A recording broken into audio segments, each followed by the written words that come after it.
All right, today we're going to do something a little different. We're going to perform a kind of lyrical surgery. We're taking just one single verse from Bob Dylan's masterpiece, Like a Rolling Stone, and we're going to pull it apart, line by line, to see how he builds this incredible, devastating story. So let's just dive right in. Right out of the gate, Dylan levels his main accusation. And notice, it's not just about making a mistake. It's about a deep, willful kind of ignorance. The core of her problem, he says, is that she let other people get her kicks for her. Basically, she outsourced her own happiness, becoming a total spectator in her own existence.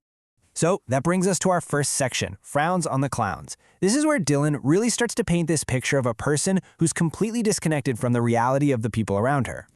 And this, right here, is just brilliant. It lays out the whole conflict so perfectly. She saw the show, right? The jugglers and clowns doing tricks for you. But what did she miss? She completely missed the human cost behind it all, the effort, the pain, the exhaustion. She saw the clowns, but she never once saw their frowns. So the whole point is that her joy was secondhand. It was borrowed from other people's performances. And living like that, well, it left her totally naive, completely unprepared for reality, and just incredibly vulnerable. Her whole world was a house of cards. Okay, let's move into Section 2, Riding the Chrome Horse. Now, the story starts to build because Dylan introduces this really fascinating character who seems to represent everything she thought was important. I mean, what an image, right? The chrome horse. It's not a real animal, of course. It's a motorcycle, maybe a flashy car. It's a perfect symbol of something that's modern and cool and fast. But it's also just metal. It's cold, it's lifeless. It's all shine and zero substance.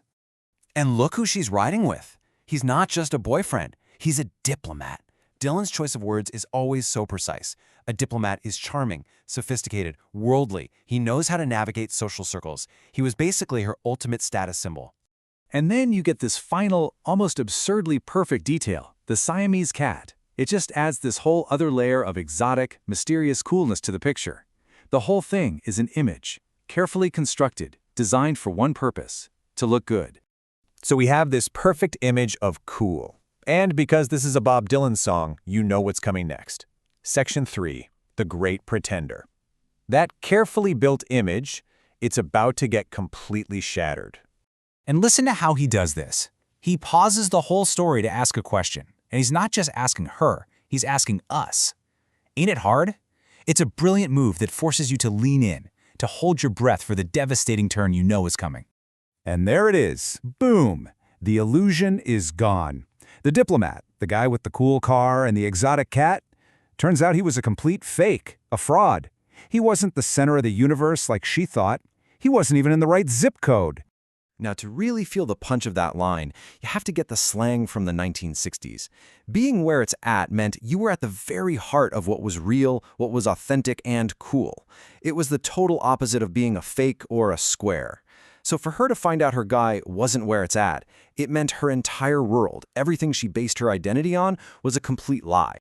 And just when you think it can't get any worse, well, it does. This brings us to Section 4, Everything He Could Steal.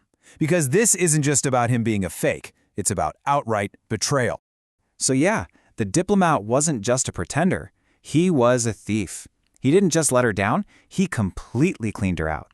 Dylan leaves it vague. Was it her money, her status, her self-respect? Maybe all of it.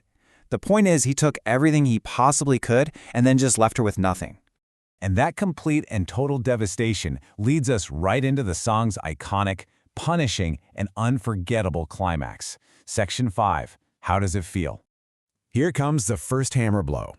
After a life spent surrounded by entertainers and hangers-on, she is suddenly, brutally, on her own. That whole support system, as fake as it was, has vanished. And then the second blow lands and it cuts even deeper. It's not just that she's alone. She is completely and utterly lost. There's no path forward, and there's certainly no going back to the life she knew. She's just adrift. And the third blow, this one might be the cruelest. The loss of her very identity. She used to be somebody, right? The girl who dressed so fine. Now, she's a nobody, a complete unknown. All the things she thought made her who she was have been stripped away. And finally, we get the crushing image that ties the whole song together. A rolling stone gathers no moss. It has no roots, no connections, it's unrecognized, unattached, and just keeps moving without any real destination. It is the absolute ultimate metaphor for her new reality of total desolation. So in the end, what starts as a pretty vicious takedown of a specific person, it becomes a question for all of us, doesn't it? It forces you to look at your own life and ask, who are the jugglers and clowns whose humanity I'm ignoring for my own entertainment? It's a question that feels just as sharp and relevant today as it must have back in 1965.